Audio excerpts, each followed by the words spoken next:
Hello dear student, right. तो companies final account solve कर रहे हैं, जो TY BCom को आता है, राइट। BBI को भी आता है। तो how to solve the question, right. तो ये बैलेंस शीट दिया है, तो अपने को कंपनीज के फॉर्म में बनाना है, राइट। तो ये अपने शेड्यूल से, ये लाइबिलिटी साइड, ये एसेट साइड, जिसका वर्किंग नोट यहाँ ओपन कर दिया है। तो आप लोग स्क्रीनशॉट लेके सम स्टार्ट कर सकते हो साइड बाय साइड, ताकि आपका टाइम भी बचेगा। ओके, तो let's begin, not wasting our time. तो अब सुनो, ये डेबिट बैलेंस है, ये क्रेडिट बैलेंस है। तो जो डेबिट होता है वो एसेट्स में आएगा। डेबिट किधर आएगा? एसेट्स में। और जो क्रेडिट बैलेंस दिया है वो किधर आएगा? लाइबिलिटीज में आएगा। ये सब इंपॉर्टेंट क्यों? क्योंकि इसमें बहुत सारे लेस वाले भी आइटम दिए, राइट। तो स्टार्ट कहीं ना कहीं से करना पड़ेगा। तो मैं क्या क्या माने में क्या, पहले डेबिट से स्टार्ट करूँ। तो ये एसेट मतलब ये वाला पोस्टिंग आएगा, राइट। तो यहाँ से मैं सम स्टार्ट करता हूँ। तो सबसे पहले यहाँ की पोस्टिंग करूँगा। तो सबसे पहले नाम क्या दिया? प्रीमाइसेस। और प्रीमाइसेस के बाद क्या दिया? फर्नीचर। ये सब क्या होता है? तुम्हारा फिक्स एसेट होता है। क्या होता है? फिक्स एसेट में मैंने क्या नंबर लिखा? 8। तो 8 नंबर में आके मैं पोस्ट कर दूंगा। तो क्या लिखूंगा? प्रीमाइसेस। क्या लिखूंगा? थोड़ा जगह छोड़ना पड़ेगा, इसके लिए ऊपर मैं एडजस्ट कर रहा हूँ। तो प्रीमाइसेस का अमाउंट कितना दिया है? 18 लाख। ओके, प्रीमाइसेस किधर रहेगा? फिक्स एसेट में। प्रीमाइसेस के बाद क्या दिया? फर्नीचर। क्या दिया है? फर्नीचर। फर्नीचर भी टेंजिबल ही है, फिक्स एसेट का पार्ट है। फर्नीचर का अमाउंट कितना दिया? 43,200। अंदर क्यों लिखा? क्योंकि इसके बाद डेप्रिसिएशन आ रहा है ना, इसलिए इसको अंदर लिखना पड़ रहा है, राइट। नेक्स्ट क्या दिया है? Call in arrears. क्या दिया है? तो इसके पीछे कहानी है, समझाता हूँ। अच्छा, एक नया ना एक क्या दिया है? Plant and machinery. तो प्लांट एंड मशीनरी क्या आएगा तुम्हारा? Fix asset. तो प्लांट एंड मशीनरी का अमाउंट कितना दिया है? 19,80,000 दिया है। 19,80,000 ये तुम्हारा प्लांट एंड मशीनरी। तीनों के ऊपर स्पेस क्यों छोड़ा है? क्योंकि एडजस्टमेंट दिया, राइट। क्या दिया इस पे? एडजस्टमेंट। अभी एक वर्ड आया, call in arrears. Call in arrears का मतलब होता है कि शेयर 10 रुपये का था, कोई शेयर होल्डर ने 8 ही रुपया दिया, 2 रुपया दिया नहीं है, तो जो पैसा नहीं आया ना, उसको बोलते हैं अनकॉल। तो कंपनी ने कॉल किया था, अभी तो उसका पैसा पेंडिंग है, आया नहीं है, तो उसको क्या बोलेंगे? Call in arrears. क्या बोलेंगे? Call in arrears. तो कॉल इन एरियर्स आया ना, तो शेयर कैपिटल में माइनस होगा। शेयर कैपिटल में क्या होगा? तो पहले आप लोग क्या लिखेंगे? इक्विटी शेयर कैपिटल लिखेंगे। क्या लिखेंगे? Equity share capital. उसमें से कॉल इन एरियर्स क्या कर देंगे? लेस कर देंगे। कॉल इन एरियर्स क्या कर देंगे? लेस कर देंगे।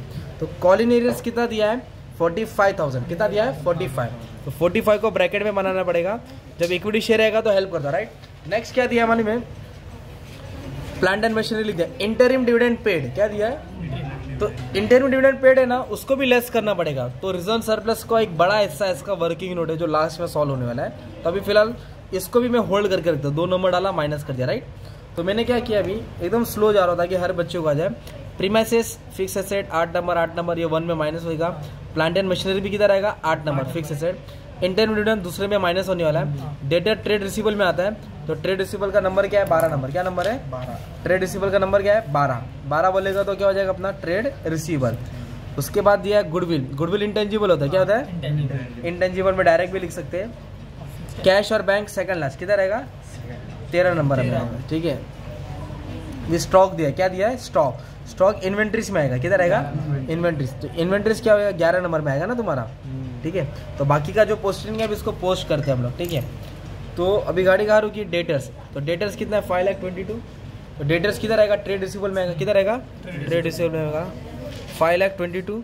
अब इसको इनर कॉलम में क्यों लिखा? क्योंकि इस पर एडजस्टमेंट है, RDD। ओके, डेटर्स के बाद क्या बोला? गुडविल। क्या बोला?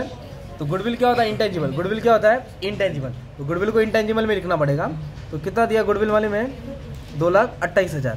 तो फिक्स एसेट में इंटेंजिबल डायरेक्ट अमाउंट बाहर डाल दो उसका, ठीक है। इधर लिख देंगे गुडविल 2,28,000, ठीक है। अब गुडविल के बाद क्या दिया है? कैश। तो कैश क्या होता है? रोकड़ा, cash balance, bank balance. Second last में आएगा। सेकंड लास्ट का नाम क्या है? Cash and cash equivalent. इधर आएगा कैश बैलेंस और बैंक बैलेंस, राइट।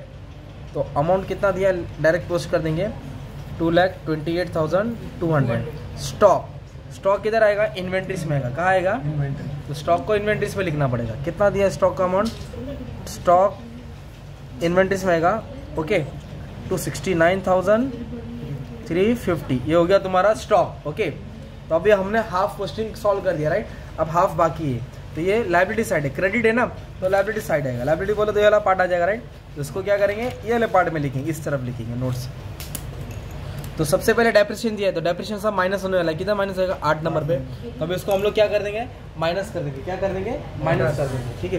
तो डेप्रिसिएशन का अमाउंट कितना दिया? सबसे पहले देखो डेप्रिसिएशन दिया प्रीमाइसेस का 36,000, कितना दिया है? तो प्रीमाइसेस से डेप्रिसिएशन क्या कर देंगे? लेस कर देंगे। आप लोग फुल फॉर्म लिख देना 36, तो 36 माइनस करेंगे तो कितना अमाउंट आ जाएगा? 17 लाख। चेक कर 64,000। नेक्स्ट क्या दिया है? डेप्रिसिएशन मशीनरी पे दिया है। मशीनरी का कितना दिया है? 99। तो मशीनरी में क्या कर देंगे? डेप्रिसिएशन माइनस कर देंगे, कितना? तो माइनस करके कितना आ जाएगा? 18,81,000। ओके। नेक्स्ट क्या दिया? फर्नीचर। फर्नीचर का डेप्रिसिएशन कितना दिया? 7,200। तो फर्नीचर का डेप्रिसिएशन क्या कर देंगे? माइनस कर देंगे 7,200, तो 36,000 आएगा। तो हमने क्या किया? डेप्रिसिएशन को शेड्यूल 8 नंबर में फिक्स एसेट से माइनस किया। नेक्स्ट क्या दिया? 10% बैंक लोन। क्या दिया है? 10%। तो जो बैंक लोन होता है ना, वो ये आता है, क्या होता है? Long term borrowing. तो बैंक लोन 3 नंबर पे आएगा, ठीक है। तो 3 नंबर पे क्या आएगा? लॉन्ग टर्म बोरिंग, डिवेंचर्स, वो सब आएगा। तो इधर लिख देंगे बैंक लोन। क्या लिख देंगे? Bank loan. अमाउंट कितना दिया है? सॉरी, अमाउंट दिया है 18 लाख। तो बैंक का जो भी लोन है 3rd नंबर पे आएगा। 3rd नंबर पे कौन है? Long term borrowing. उसके बाद क्या बोला है? सरप्लस और प्रॉफिट। क्या दिया है? सरप्लस और प्रॉफिट। ये जमा किया पैसा रहता है, तो 2 नंबर में आएगा, राइट। तो कैसे लिखेंगे इधर? तो सबसे पहले जनरल रिजर्व लिखने का। क्या लिखने का? हमेशा जनरल रिजर्व लिख देने का हमेशा, ठीक है। आएगा तो उसकी कहानी समझाता हूँ। फिर इधर लिखने का सरप्लस। सरप्लस का मतलब होता है लास्ट ईयर का प्रॉफिट। कभी गए उसको ओपनिंग भी बोला जाता है। क्या बोला जाता है? ओपनिंग। और प्रॉफिट एंड लॉस दिया है वो करंट ईयर का। कभी गए वो करंट ईयर का। तो इसका मतलब क्या? इनके पास पिछले साल का 87,000 था, तो 87,000 सरप्लस में आएगा। और ये साल इनके पास कितनी कमाई हुई? 4.5 लाख। कितना हुआ? 4.5। तो दोनों को भी क्या करेंगे? जोड़ देंगे, राइट। जो दोनों को ऐड कर देंगे तो 5,37,000 मिलेगा, राइट। तो ये 5,37,000 क्या मालूम है? टोटल प्रॉफिट है। क्या है? टोटल प्रॉफिट, ठीक है। अब उसके बाद क्या दिया? क्रेडिटर्स और बिल्स पेबल, राइट। तो क्रेडिटर्स और बिल्स पेबल 5 नंबर पे आएगा। कहाँ आएगा? 5 नंबर। तो 5 नंबर में क्या हेडिंग है? Trade payable. कहाँ है? Trade payable. तो आपको ट्रेड पेबल में लिखना पड़ेगा। क्या लिखना पड़ेगा? क्रेडिटर्स, ओके, और बिल्स पेबल। तो क्रेडिटर्स का अमाउंट कितना है? 3 लाख। और बिल्स पेबल का अमाउंट कितना दिया है? 2,28,000। तो कहाँ लिखा? दोनों का मैंने ट्रेड पेबल में लिखा। कहाँ लिखा? ये नोट्स में हम लोग पोस्ट कर रहे हैं। अब उसके बाद दिया जनरल रिजर्व 1,50,000। कोई भी रिजर्व आया, रिजर्व एंड सरप्लस, मतलब 2 नंबर पे आएगा ना। तो जनरल रिजर्व का अमाउंट कितना दिया है? 1.5 लाख। इधर 1.5 लाख लिखेंगे। एडजस्टमेंट है क्या नहीं चेक करेंगे बाद में, ठीक है। ये वाला भी पार्ट सिखाने का। नेक्स्ट क्या दिया? पढ़ो, ये बचपन वाला तुम्हारा है। डाउटफुल डेब्ट्स, मतलब डेटर्स ने चूना लगा दिया। कितना चूना लग गया? डाउट है, इतना पैसा आने वाला नहीं है। तो जो ट्रेड रिसीवेबल होता है ना, यहाँ डेटर लिखा जाता है। तो 12 नंबर में इसको माइनस करेंगे। इसको कहाँ माइनस करेंगे? 12 नंबर में, ठीक है। 12 नंबर में इसको माइनस करना पड़ेगा। किससे? डेटर से। इधर लिख देंगे न्यू RDD लिख दिया, रिजर्व और डाउटफुल डेब्ट। या पूरा नाम ये डाल दो, प्रोविजन। 24,900 क्या कर देंगे? लेस कर देंगे। तो माइनस करके जो भी अमाउंट आएगा तुम्हारा उसको बाहर करना पड़ेगा। कितना है? 197,100, ठीक है। फिर उसके बाद बोला है इक्विटी कैपिटल। तो इक्विटी कैपिटल, प्रेफरेंस कैपिटल किधर आएगा? Share capital. इक्विटी का कितना रुपये अपने पास है? 21 लाख। 21 लाख का टोटल ले लेंगे। और 21 लाख में तो कॉल इन एरियस माइनस करना पड़ेगा। कॉल इन एरियस क्या होता है? जो तुम्हारा पैसा आया नहीं है तो लेस करना पड़ेगा। तो एक पार्ट ये भी नहीं आया ना, तो इक्विटी से क्या माइनस किया? Call in areas. अब उसके बाद बोला है outstanding salary, outstanding director fees, outstanding debenture interest, right. तो जो भी आउटस्टैंडिंग रहेगा वो अपना कहा जाएगा? Other current liabilities. कहा जाएगा? अदर करंट लायबिलिटीज का नंबर क्या है? 6 नंबर। तो 6 नंबर पे क्या क्या आ जाएगा भाई? Outstanding, outstanding, outstanding. पहला काय का है? सैलरी है। फिर बोलो डायरेक्टर का फीस है और डिबेंचर का इंटरेस्ट है। थक गया रे। और बाकी सब आजा। सैलरीज कितना है? 3,000। ये पढ़ा के 1,650। डिबेंचर इंटरेस्ट कितना है? 54,000। ये करंट लायबिलिटीज में क्या किधर रहेगा? Current liability. तो अभी इधर क्या पोस्टिंग छूटा है अपना मालूम है क्या? डेप्रिसिएशन। नया आइटम क्या है? इधर डेप्रिसिएशन माइनस किया 8 नंबर पे। और ट्रेड रिसीवेबल में डेटर था, उधर RDD माइनस किया। और 1 नंबर पे कॉलिनेर था, वो माइनस किया, राइट। हमने एक पोस्टिंग छोड़ा, राइट। ब्लू पेन है क्या भाई? ब्लू पेन दे देना। पोस्टिंग कौन सा छूटा है? Interim dividend paid. क्या छूटा है हमारा? तो वो वाला पार्ट अभी अपने को कराना पड़ेगा। सुनो, तो डिविडेंड क्या होता है मानी में क्या, अब जैसे कि डैडी घर पे आते हैं जॉब पे से, तो बच्चे लोग क्या मांगते हैं, पैसा मांगते हैं ना, तो डैडी पैसा देता है। तो डैडी पैसा कहाँ से रहता है, कंपनी में सैलरी मिला रहेगा, प्रॉफिट बिजनेस। वैसे ही जब कंपनी प्रॉफिट कमाती है तो शेयर होल्डर्स को डिविडेंड बांटती है। क्या बांटती है, डिविडेंड। तो डिविडेंड कहाँ से बांटेगी, जो पैसा जमा है।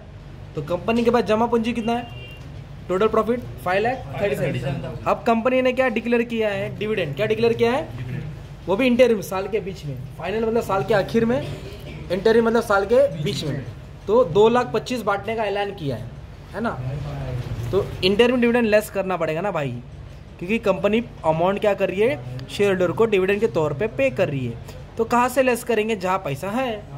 अब प्यासा वही जाएगा जहाँ पानी है। ये अमाउंट अवेलेबल है, डिविडेंड बांट रही है, तो दोनों को लेस कर देंगे। तो 3,12,000 आ जाएगा। कितना आएगा, 3,12,000। और ये वाले सब में जनरल में कुछ ट्रांसफर करने नहीं बोला है, तो इसके लिए डैश मार के जनरल का अमाउंट किधर डाल देंगे, बाहर डाल देंगे, राइट। और इंटरमीडिएट का दूसरा इफेक्ट नहीं आएगा, एक ही इफेक्ट आएगा, क्योंकि टेबल में दिया ना यार, टेबल वाले को एक बार लिखा जाता है, एडजस्टमेंट वाले को 2 बार। तो इंटरमीडिएट मैंने किससे माइनस किया, जो प्रॉफिट था उससे क्या किया, माइनस किया, राइट। अब इसके बाद आप लोग क्या करेंगे, टोटल लेने वाले सबका, क्या लेने वाले, टोटल। तो इसका टोटल ले लेंगे, सपोज 20,55,000 है, तो ये फर्स्ट नंबर का टोटल कहाँ आ जाएगा तुम्हारा, यहाँ आ जाएगा शेयर कैपिटल में, है ना। फिर रिजर्व सरप्लस, इन दोनों को ऐड करके जो भी टोटल है तुम्हारा वो यहाँ आ जाएगा। फिर थर्ड नंबर में इसका टोटल 18 लाख पूरा बाहर आ जाएगा, थर्ड नंबर पे आ जाएगा। फोर्थ नंबर खाली है, वीरान है, तो इधर भी डैश मार देंगे। ट्रेड पेबल दोनों को जोड़ देंगे, ट्रेड पेबल में आ जाएगा ना भाई। और trade receive other current liability में तीनों को जोड़ना पड़ेगा, 6 नंबर में आ जाएगा। और प्रोविजन खाली है, तो प्रोविजन इधर खाली हो जाएगा, एक टैली मिलेगा। फिर इधर का टोटल कैसा है, ये क्या है, टेंजिबल है, क्या ये, और ये इनटेंजिबल। चारों को जोड़ेंगे, या फिर ऐसा करना पड़ेगा, तीनों को जोड़ेंगे, टेंजिबल में डालेंगे, और ये अकेला को उठा के किधर डालेंगे, इनटेंजिबल में। फिक्स एसेट हो गया, इन्वेस्टमेंट नहीं है, फिक्टिश एसेट, प्रीलिमिनरी एक्सपेंस, 10 नंबर वाला आइटम ही नहीं दिया, छोड़ देंगे। फिर इधर स्टॉक दिया है, चल भाई उसको उठा के 11 में डाल देंगे ना, किधर डाल देंगे, 11 नंबर में डाल देंगे। फिर ट्रेड रिसीवेबल में जो माइनस करके आया है ना, ये उठा के डाल देंगे। फिर कैश उठा के 13 नंबर पर डाल देंगे। और शॉर्ट टर्म में कुछ खाली है तो ये खाली रहेगा ना। फिर चेक करेंगे, टैली आया तो ठीक है, नहीं आया तो भी 10 के ऊपर 12-13 मार्क्स मिल गया ना यार। अब मेन चीज़ बता रहा हूँ, एडजस्टमेंट क्या दिया था, सुनो इधर। तो इधर एक एडजस्टमेंट दिया, बच्चे इसको देख के डर जाते, डरना नहीं है। फोर्थ एडजस्टमेंट देखो पहले क्या है, बैंक लोन किसके लिए लिया है, प्रीमाइसेस, सिक्योर बोला, क्या बोला, सिक्योर मतलब सेफ। तो जिधर बैंक लोन है ना, आपने लिखा ना, उधर ब्रैकेट में क्या डालेंगे, ये लाइन डाल देने का, सिक्योर अगेंस्ट प्रीमाइसेस। क्या लिखेंगे, सिक्योर अगेंस्ट, सिर्फ इंफॉर्मेशन डाल देने का, ठीक है। क्रेडिटर्स इंक्लूड 60,000 फॉर एक्सपेंस, क्या बोला है, तो जिधर क्रेडिटर है उधर लिखेंगे 60,000 फॉर एक्सपेंस। क्या लिखेंगे, 60,000 फॉर एक्सपेंस। बस इतना आइटम करने का, कुछ प्लस माइनस नहीं करना है।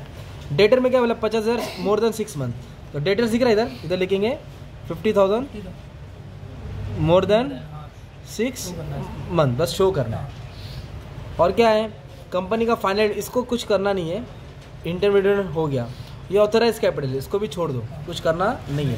तो इस तरह से तुमको फाइनल अकाउंट का सम सॉल्व करने का, क्या सॉल्व करने का, फाइनल अकाउंट का। तो एक सम तुम्हारे लिए मैंने ट्राई किया, तो ये बोर्ड का सम था, ठीक है। तो अच्छा खासा 13-14 मिनट में सम हो गया है। Take this screenshot and start doing this sum, है ना।